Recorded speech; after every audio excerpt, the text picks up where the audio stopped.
Well, good morning, everybody.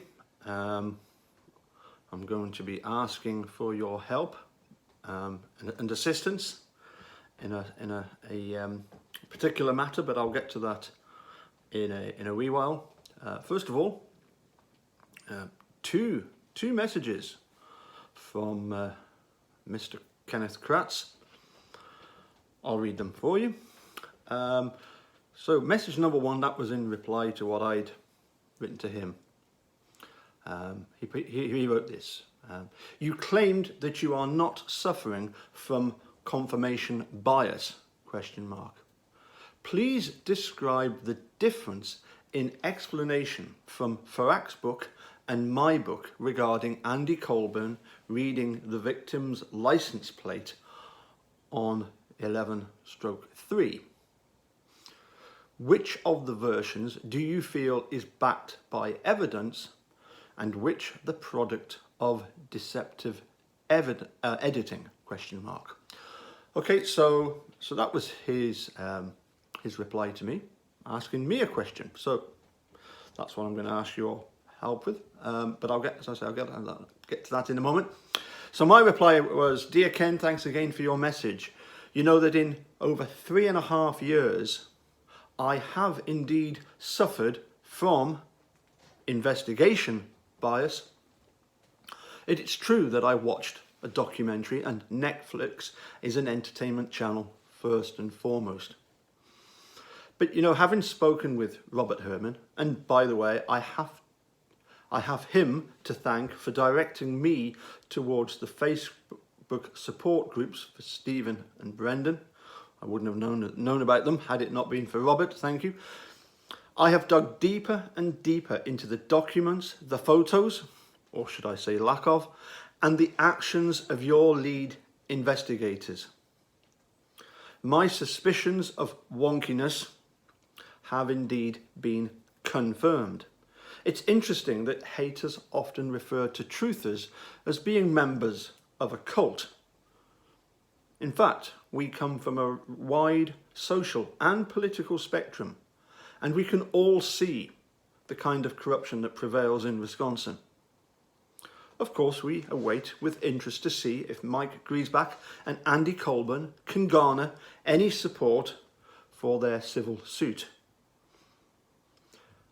But you know, given the fact that there was zero physical evidence against Brendan, you chose not to use the contents of the computer that you had identified as being his. Was that a tactical decision? So that's certainly one of the questions that a lot of people have come up with and said you should ask Ken Kratz about the computer. Anyway, so this morning I awoke to another message from Mr. Kratz. Okay, here we go. Let's see. You claim to have read documents and examined photographs, presumably trying to learn all you can about this case. But the one publication you are likely to find your answers, my book, you avoid like shepherd's pie. I'm not too sure about that one. I love shepherd's pie. But anyway, let's see. If you only read materials that are likely to strengthen your already held belief in the truth of any contested issue, I think they have a word for that. Oh yeah, confirmation bias. If you are trying to save a few pounds, my book is being released in paperback in October with 2 new chapters. I assume you realise that most of the 1-star reviewers never read my book. Amazon refuses to remove obviously fraudulent reviews, even in clear, coordinated efforts to kill sales. Unless your name is Hillary Clinton, whose book got the benefit of Amazon removing all the 1-star reviews, saying it was obvious the writer's goal was to hurt sales. Sound familiar? Okay, so here's first of all my my request, please. If anybody has read Ken Kratz's book, I'd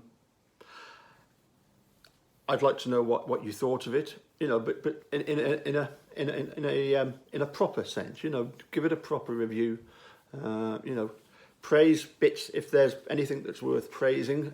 Some of the reviews I've read, I've never read any of the Amazon reviews. I've actually read the reviews on Goodreads, and I seem to remember some of them were saying that the style of writing was quite easy to read, so it was quite pleasant in that respect. But of course, my memory of most of the reviews was that in his novel there are one or two facts that get recycled over and over and over again, just simply repackaged later on in the book. It says the same thing over and over again. So trying to inculcate certain points, and I think there's only, you know, half dozen points in the whole book that just simply get recycled. So if you have read the book or part of the book and would care to give me your opinion of it, that would be very handy.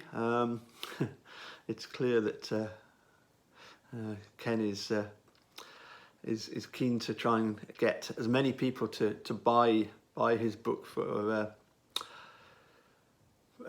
you know, for whatever purpose, whether it be to sort of support him or just to see what sort of stuff is in the book. Anyway, so yes, I replied with along the lines of what I've just explained, that no, it's you that's suffering from confirmation bias. I mean, notice for the fact that he says that I assume you realise that most of the 1-star reviews never read my book. Well, I don't know how he would come to that conclusion. That seems to me confirmation bias on Ken's behalf. I mean, the bit about Hillary Clinton, I don't know what's the story behind her book. I suspect though that Hillary Clinton has probably sold, or has the potential to sell, a lot more books than Ken Kratz. Anyway, that's all I've got time for today. Catch you again soon. And as I say, if you can send us any information that you can get. I know there's one or two of you out there that have done excellent reviews of books. I distinctly remember Mr. D.B. Cooper. You've done a review that I've actually used in a video before, and I would imagine, you know, okay, I'm assuming things. I'll tell you something I do assume. I assume that all of our supporters out there are incredibly well informed about the case and know a lot of details. And also, I think, as I say, we do come from a huge spectrum, both sort of socially, politically, because this case transcends all sort of political considerations. We can all see the shenanigans going on in this case, and this is beyond party politics. Anyway, catch you again soon. Bye for now.